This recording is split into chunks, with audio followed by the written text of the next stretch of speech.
So ఒక student కనుక విశ్వవిశ్వానిలో BBA aviation join అయ్యారు అనుకోండి, సో వాళ్ళకి ఏ కైండ్ ఆఫ్ కోర్స్ మీరు అందుబాటులో ఇస్తే?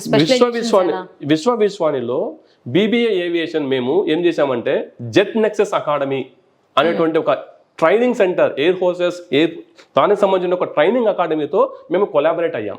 ఓకే. సో దాని ద్వారా ఏమవుతుందంటే ఏవియేషన్ రంగంలో ఎలాంటి మార్పులు వస్తున్నాయి, ఎలాంటి స్కిల్స్ కావాలనేటువంటిది ఈ జెట్ నెక్సస్ అకాడమీ ద్వారా మా యొక్క ఫ్యాకల్టీ తెలుసుకుని అక్కడ ఉన్నటువంటి ఫ్యాకల్టీ కూడా విశ్వవిశ్వాని క్లాస్ రూమ్కి వచ్చి టీచ్ చేయడం వలన BBA ఏవియేషన్ అనేటువంటిది పరిపూర్ణంగా ఉంటుంది కోర్స్. ఎందుకంటే ఇండస్ట్రీ సపోర్ట్ తీసుకుంటున్నాం కాబట్టి. అలాగే మా దగ్గర BBA hospital administration, pharma administration కూడా మెడికవర్ హాస్పిటల్స్ తో మేము కొలాబరేట్ అయ్యాం. సో అలా కోర్సుకి ఒక ఇండస్ట్రీతో విశ్వవిశ్వాన్ని కొలాబరేట్ అవుతుంది. ఎందుకు అంటే ఇండస్ట్రీ సపోర్ట్ అనేటువంటిది చాలా అవసరం. అకాడమిక్ కి ఇండస్ట్రీకి ఉన్నటువంటి గ్యాప్ ని బ్రిడ్జ్ చేసడానికి కోసం విశ్వవిశ్వాన్ని ఎప్పుడు ముందుంటుంది. ఒక ఇండస్ట్రీ పార్ట్నర్ తోనే మేము మా జర్నీ కొనసాగిస్తాం.